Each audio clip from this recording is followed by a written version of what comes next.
Hello friend, welcome back to Toyota Maintenance YouTube channel. Welcome back to my shop.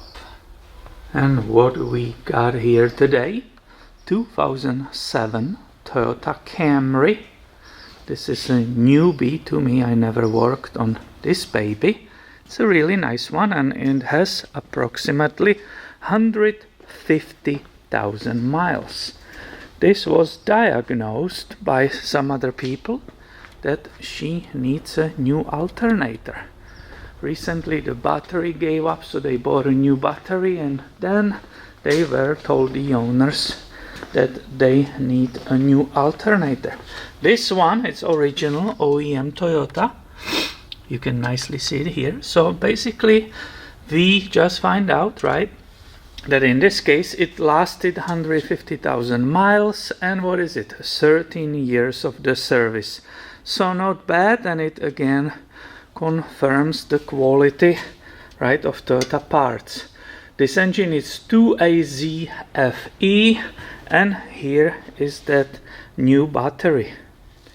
Those who are frequently watching this channel, you guys are experts, and you know that when you are removing or disconnecting the battery, you start with the minus, right? So it's pretty easy to remember, right? Removing is the first minus, and when you are putting it back, right, adding, it's a plus first. So I will remove that negative or minus, right, and place it on the side so it cannot jump back on it, and I continue with disconnecting this plus or positive terminal, right? So it's a 10 millimeter range. This phone will not stop ringing. This is insane. And the battery is finally disconnected. I can go immediately on the rant. Why? Well, if you hire someone to install the battery for you, look all this oxidation on it, right? Why they didn't perfectly clean this connector? You have a new battery, but the clamp is completely corroded. That needs to be cleaned, right? That so much of it is falling apart. People just don't take time anymore. They are rushing. That's so sad. This makes me very sad. Now, why you disconnect completely the battery? Well, because these are plus positive wires, right? And when you will remove it, that's why the cover is here. There will be 12 volts. If you will remove it and accidentally touched any ground, you will short the battery, blow probably some fuses and so on, so you want to avoid it. So you always disconnect battery first before dealing with the alternator or starter, which is hidden right there. So let's continue or start removing this starter finally. But actually, before starting working there, I will immediately put the battery, it's a brand new one, right? But I will put it immediately on the charger, because they told me they were driving here, it wasn't towed, right? They were driving using this battery, so that will be depleted and I will immediately start charging it. And here you can see why it's priority to start it ASAP. It's a brand new battery. They drove only like 2 miles. And it doesn't have even 50% of capacity, right? So this will take a while to charge it, but I have whole day for it. I told them, hey, this will be done in an hour, but your battery might need longer, you know, to fully recharge it. So they said, oh yeah, no problem, we can come in evening, pick up the vehicle. So it's perfect. Let's go back and start working on this alternator. So I will start first with removing the wires from it, right? So here is the harness. It's nicely covered. And it should be just push connector. So I will squeeze this tab and pull on it, right? So you see that? That was easy. It was also protected with this rubber. Now I will pull off this rubber and disconnect the main wire, right, the thick wire, from this alternator. What do you think is this nut? To me it looks like a 10, so I brought a 10. Let's see if I guessed it right. Oh yeah, It's a small 10. Oh my god, that phone goes off again. Alright, we are back. And at least you can see what it is to run the small business, right? Do you think you can work on the cars? No. I'm here only 2 years. It will be 2 years next month. And it's getting crazy, right? People start calling and you can't do any work anymore. Okay, so this is nothing. This is wire harness, little holder. I believe I can squeeze it off, pull it off. You see that sideways, right? So I changed the angle of camcorder for you so you can see more, right? So what we are dealing with, it's a serpentine belt which is running multiple, right? Multiple users. It's the alternator, water pump, main crank, power steering pump, and so on. And here that bolt, right, that hexagon which you see right in the middle of the screen, this is the part which I will be applying pressure on it to release the tension from the belt, from the tensioner. And tensioner is that pulley right there. But you don't grab the bolt which is in center of the pulley, you grab this part. In the case of this vehicle, there is a relatively lot of clearance here between the wall, right, and that tensioner. So you need a short socket number 19. I will be grabbing that hex, right, getting on it right there and moving it this direction forward towards to the front of the vehicle to release the tension on that belt.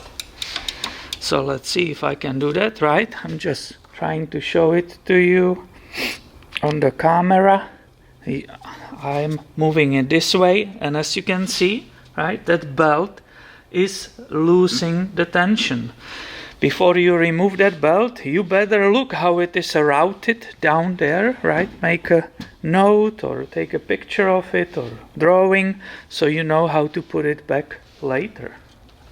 And let's see if I have enough space here on that special pulley to remove the belt this way, or I have to take it off the water pump, right? So this is ready in position. I will just put it nicely snug on, and if I create space for myself, I'm going towards the front of the vehicle, and let's see. Voila! That pulley has such a high lip, so that's why I'm saying maybe it won't go off, but I will think it should. Okay, so now I will release the tensioner, right? And I have the free alternator and its pulley, and I can't wait to show you the pulley when we will remove it. I will continue removing with this 14mm bolt. That's normally pretty tight. You heard it, right?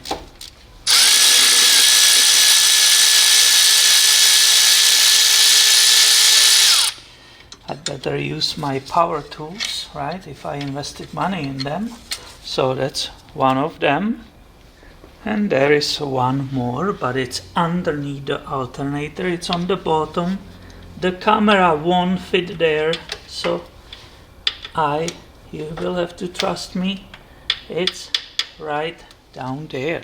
Hopefully you can at least see the tool coming down there, right? And that was actually different socket. It's a number 12. Let's see if this Milwaukee ratchet will fit there.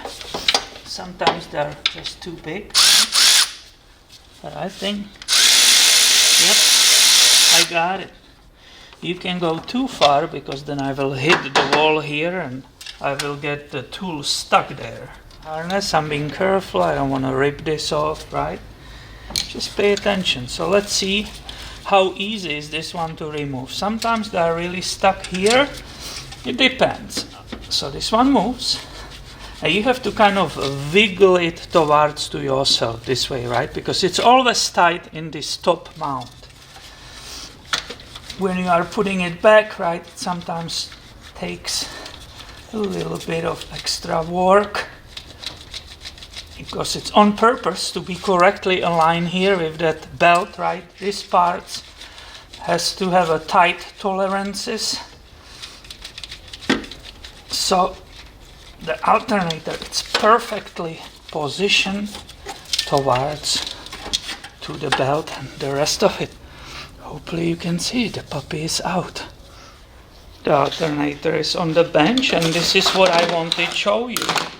This is that modern system when the pulley is not normally attached, right? And it's turning at all the time with the alternator. This pulley actually has a clutch inside. That's a complicated part. You need, of course, special tools to remove it and so on. So look, now it's turning the alternator, right? But I feel when I go the other way, this thing actually slips. Did you see it? Or if I hold it, if I stop moving, right? One way the pulley is slipping, right? Do you see it? I'm holding the center and it's slipping. Only the other way is turning the shaft of the alternator. So this clutch, this pulley is actually in the good shape, and this pulley didn't cause alternator not charging the system. So the diagnosis was correctly from someone, not sure if it was a dealer or somebody else. Might be O'Reilly, right? They test the alternator for free for you, so it might be them. And they did a correct diagnosis. They said the alternator needs to be replaced. So let's wait when the brand new unit will arrive. This will be core. They want to have it back for a core charge. It's supposed to come with the pulley, but let's see what we will get. And while we are waiting, right, the alternator is missing in the engine bay, and that gives me great opportunity to show you that great design of this two-way ZFE 4-cylinder engine. What I mean it's so great? Well, look at this part. That's a water pump, right? So no more water pump being run by the timing belt, right? This is being run by the serpentine belt, and it's a relatively very easy, accessible, and if your water pump gives, the repair doesn't need to be $1,000, right? So this is perfect. It's a great engine. In my opinion, I have only good experience with them. The parts are actually here. So here you can see what came from O'Reilly. The owner of the vehicle decided to buy a brand new one, so that's not supposed to be remanufactured, right? It's supposed to be brand new unit. So you can see here that pulley, it's covered, right? It has a dust cover, and also I can feel it's slipping, right? It's slipping one way, so that's perfect. Here these things are just protected for the shipping. It even comes with a little brochure, right, which tells you how to test all the systems and so on. So I cleaned it as much as was reasonable in this situation, right? And now I'm going to match this area. Careful with the wires, I don't want to break anything. Here is the mount, and I will, oh, and this one is actually not so tight, so it's even easier than I expected. So I will use that 14mm to nicely align it. Sometimes, you know, this is tight and sometimes it's not. I can see why it's not, because that rear nut which is installed on the alternator was installed the loose way. So this is actually very easy. I will nicely drive it in, and then I will continue with that 12 millimeter on the bottom.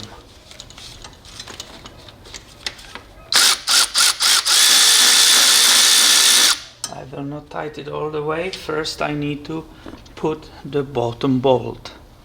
This working environment is not ideal, but it's definitely not very bad. So that's that 12 millimeter.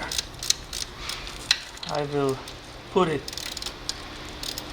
just hit the end, right, which just happened. Now I will switch to the 14 millimeter on the top.